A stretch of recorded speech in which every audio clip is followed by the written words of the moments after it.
Today, we're diving into a military strategy that is completely rewriting the rules of war. It's turning huge landscapes into invisible battlefields, where just being there can be a death sentence. And it all comes down to this one kind of wild paradox coming straight from the front lines in Ukraine. You know, that classic image of soldiers planting a flag to claim territory? Yeah, that whole idea is being shattered by a new, much deadlier logic. So, that brings us to the big question for today's explainer. If just sending your troops into a village is basically a suicide mission, then how on earth is territory actually won and controlled in a modern war? To get our heads around this, we have to look at a military concept that's jumped from the sea and air and is now totally dominating the fight on land. So let's break it down. It's called anti-access/area denial, or A2/AD for short. I know, it sounds a bit jargony, but here's a really simple way to think about it. Anti-access, that's like the bouncer at the club door, using long-range threats to keep you from even getting in. Area denial, well, that's what happens once you're inside. It makes the dance floor so dangerous you can't move around at all. And this is where you can really see the two parts in action. Anti-access, or A2, is all about keeping the enemy out from a distance with the big stuff. Then you've got area denial, AD, which is about making their life miserable and restricting their movement if they get inside the zone, using things like air defenses, minefields, and electronic warfare. You know, this isn't some brand new idea. We've seen it play out for years, mostly at sea and in the air.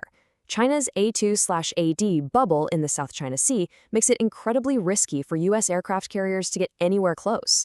And Russia did something really similar in Crimea, turning it into a virtual fortress with S-400s.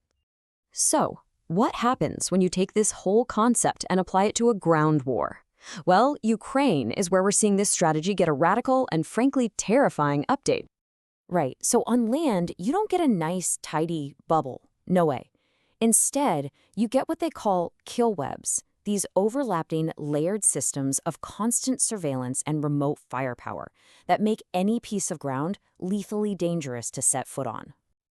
And what's just fascinating here is how both sides are now locked in this deadly high-tech duel. Russia is using drones for battlefield interdiction, hitting Ukrainian supply lines and troop rotations, sometimes 50 kilometers behind the front near places like Pokrovsk. And then, of course, Ukraine responds, launching its own deep strikes. It's not really a war of movement anymore. It's become this relentless war of systems, this constant brutal cycle of adapting and counter-adapting. So what's actually powering these land-based kill webs? What's making them so effective?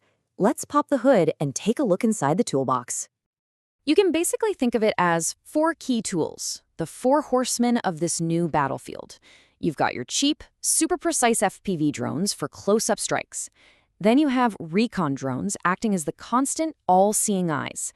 Then there's precision artillery, creating these fire belts to just seal off territory. And finally, the big sledgehammer, the massive FAB glide bombs. Let's start with the FPV drone. I mean, this is the ultimate asymmetric weapon.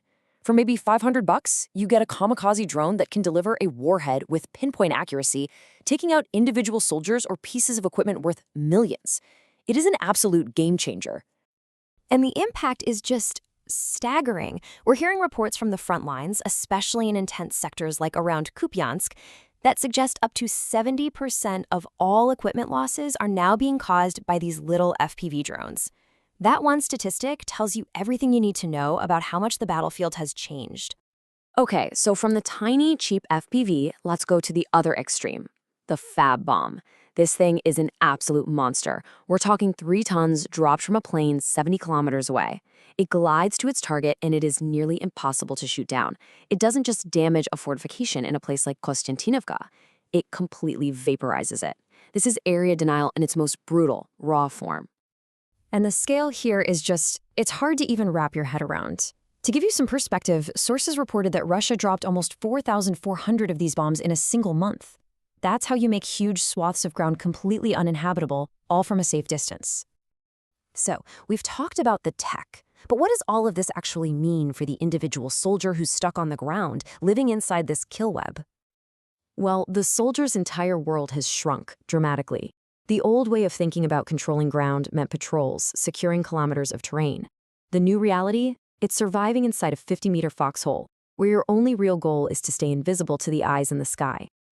And this creates this unbelievable psychological and tactical strain. Soldiers are suffering from constant drone fatigue, that unending gnawing stress of knowing you're being watched and hunted from above 24/7. Your safe zone is measured in meters now, not kilometers. Any big movement has to happen under the cover of darkness or bad weather. So instead of big units, you're seeing small, dispersed teams of 4 to 8 people just trying to survive. In the brutal, grinding attrition we've seen in places like Avdiivka, success isn't about advancing, it's just about making it through the day.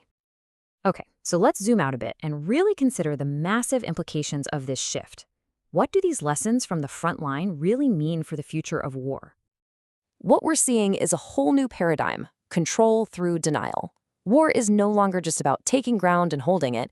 It's becoming a tech-dominated contest of attrition, where victory is about making territories so lethal that your enemies simply can't use it. You win by denying, not by occupying.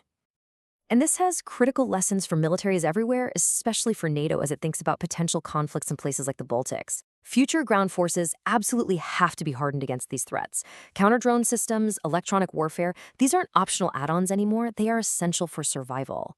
The number one challenge for any modern army is going to be figuring out how to punch through these incredibly dense kill webs.